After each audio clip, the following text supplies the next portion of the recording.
Good morning, students. Now I'm here with the next video on your chapter, your iteration, that number problems we're discussing. Okay, we are doing questions on numbers like we have done sum of digits, counting the digits, then sum of even digits, sum of odd digits. All this we have done. We have also done regarding checking whether a number is a special two-digit number or not. Okay, now we will doing today. Now next topic is about we have done sum of even digits and sum of odd digits. Those type of questions we have done. Now this is a type of, and we also did was your Armstrong number. Okay, we have done in the last class. Now today we'll be discussing about the next topic, that is next question, that is a special two digit number. Okay, the question is,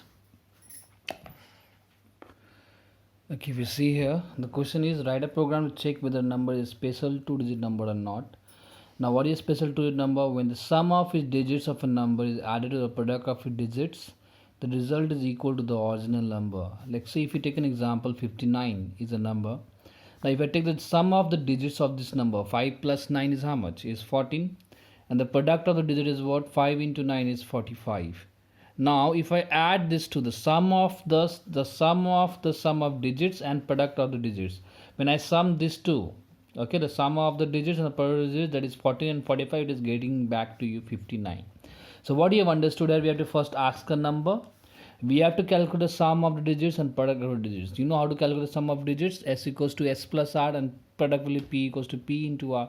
So first of all, we'll take class ask a value from a number, enter a number, and then we start a while loop. Okay, till here it is same which we have done. Okay, we have taken a number, integer n equals to integer pass int, and then while number greater than 0, r equals to number modulus 10. R we know, remainder we have to calculate the, so that is like 59. If the number was 59, okay, then first value of r is how much? The first value of r is 9, and the next value of r is 5. So these number digits will come out. Now we have to find the sum of the digits and the product. So we know sum, how we calculate. The digits are in r, so we'll write s equals to s plus r, and we take an integer s equals to 0 above. Okay, and if you want to calculate the product will be equals to p equals to 1. We know the product for p, we take 1. Okay, so for that we'll take p equals to p into r. This is how we have calculated the sum and the product. Every time in S the sum will be calculated, and in P the product will get. This type things we have done in the series questions. Okay, so this is how we calculate. The two things which new we have added, and this above we have added. Clear? Understood? So after this, once the sum and product is calculated, what do you need to do? We need to add this, and this sum and product will be calculated. Not, don't add inside the S plus P. Why? Because the sum and product we will get it after the loop is over. Okay, first 5 will come out, then 9 will come out, so these digits will get added up in the while loop. So once that is done, we will calculate the sum of your calculate the sum. We'll take an integer s1 equals to 0.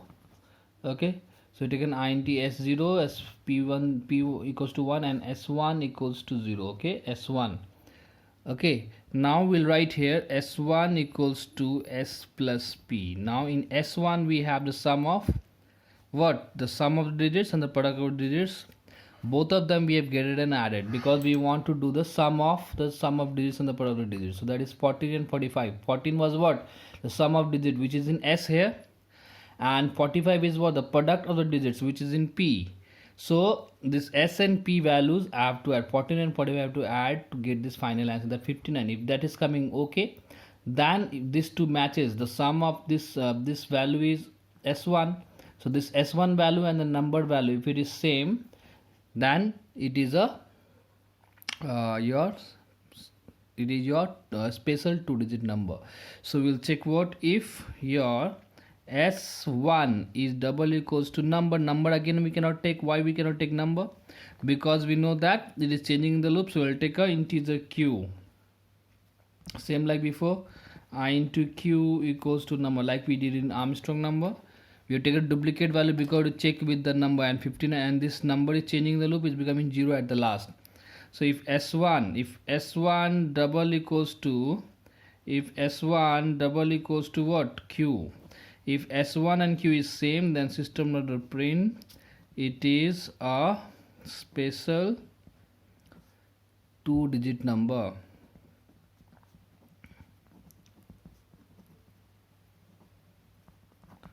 Okay, else we can write else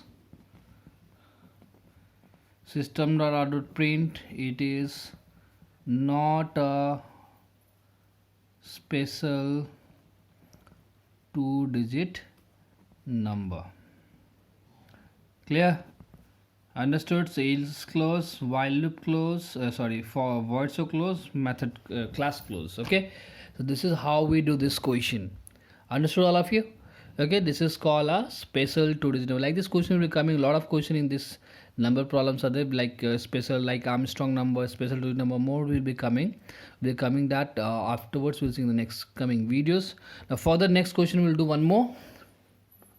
And this is clear, which I have already highlighted with red color, which are new thing which I have added here, like finding sum and product we took in S and P, and we took S1 for calculating the addition of sum and P. Okay, product. So after that you check S1 and Q. If they are same, the values of S1 and Q are same, then it is special 2-digit number. Okay, now next question we'll do is what is a palindrome number.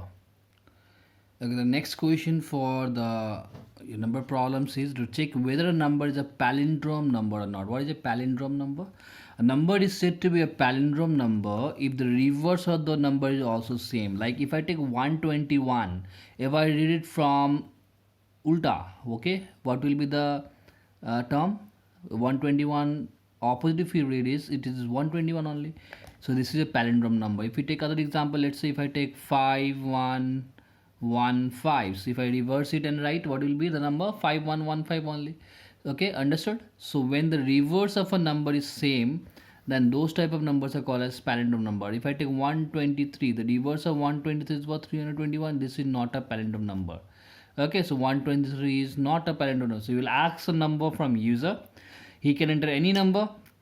Now if our number is palindrome or not, that we have to write a program here now. Okay, so it means I will take each digits out, like 1 I'll take, 2 I'll take, and 1, and we'll try to reverse it. Okay, I'll reverse logic we have here. Start with the same class, and then till your remainder r equals to number modulus 10 and no equals to n divided 10, we'll write the same thing. Okay, till here we have already done. No, integer number taken from user. So now user can enter 123, or he can enter 5115, or he can enter 121. Any numbers he can enter is his ways or her ways. Now once the number has been taken, now we'll start the loop, and we'll start again same r equals to number modulus 10. Now this is a new thing we'll be learning here. No equals to n divided by 10. These are the things which we have done before. Okay, we take an integer r. Now what a new thing we'll be doing is, we have to do a reversing. First I have to reverse a number, whether it be 121 or 5115 or 123. Okay, so we have to reverse the number. So for that we'll take a, let's say I take a reverse, rev equals to 0 we took. Okay, and the logic for reverse is reverse equals to reverse into 10 plus r.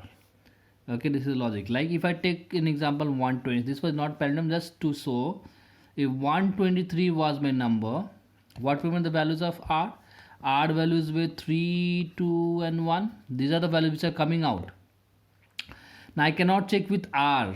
The number I cannot check with r, because r values are not 321. It is 3, first 3, then 2, then 1 will be coming out. In your mind it might come, why cannot I check the r value with your number? But we cannot do this because your number was 123. The number is 123. But my r values are 3, 2 and 1. 3, first 3, then it is changing to 2, then it is changing to 1. Now what we have to do with this is, in this logic if I apply reverse, what will happen? Reverse first was 0. So 0 into first r value is 10. This will apply. So 0 into 10 plus r. R is 3. So what is the value coming? Reverse will become, first case the reverse when r is 3, reverse will change, 0 to 10 is 0, it will give it 3. Okay, now next when second time the loop runs, reverse will be, reverse is reverse into 10 plus r, reverse is 3 into 10 plus r. What is the r value? Next r value is 2, so it will be 30 plus 2 is 32. Now third step is again reverse equals to reverse with 10 plus r, third time the 3 times the loop will run, so third value of r is 1. So reverse is 32 into 10 plus 1, so we'll give you how much? 320 plus 1 is 321. So what you saw, after the loop has ended, my reverse value is ready. 123 was my number has changed to reverse value is how much? 321. So this is the main logic for, remember this logic, okay? Reverse equals to reverse into 10 plus r. Okay, now since the number is changing, I have to check what? I have to check the number and your reverse number is same or not. Okay, so if we had taken 121, it would have, the reverse would have been 121. So if I check, if, what will write? We'll write reverse double equals to what? We'll check with number. Number is changing in the loop, so we'll take a duplicate value. int q equals to number. So reverse and q, if it is same, system or print, it is a palindrome number. Okay, else system.out.print, it is not a palindrome number. Clear? So else close the void to and close the class. Okay, so this is how you apply, how we calculate whether number is a palindrome number or not. So when this program comes, the main key thing to remember is what? This thing. Okay, reverse equals to reverse table. Rest you know what to write till it is same only, before which we have done. There are type of questions which we have based on your digits. If you say your number and then digits we're talking about, so when we talk about digits, this type of questions can be there. Okay, some questions based on this only basically comes in a board exam. Okay, for the more are there based on factors that we'll be doing in the after your half yearly, in the next, not after half yearly, it will be done in the further classes. Okay, but that will not be coming in half yearly examination. Okay, clear? Now next topic, one more we have to, I have forgot teaching you a theory part that will be doing the next video. Okay, thank you, see you in the next video.